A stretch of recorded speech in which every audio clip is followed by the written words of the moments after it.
Birthday gift এটাকে আমি খুলবো।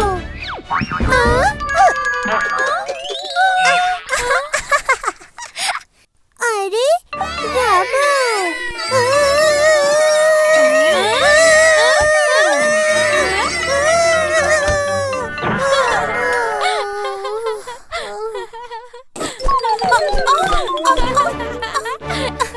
কি হয়েছে চিটি? কোনো স্বপ্ন দেখেছো নাকি?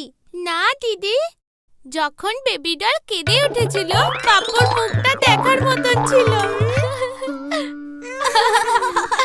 দিদি, আমি ভেবে নিয়েছি আমরা কি খেলবো।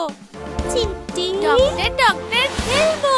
ওখানে আমি ডক্টর হব আর তুমি নার্স, আর আমাদের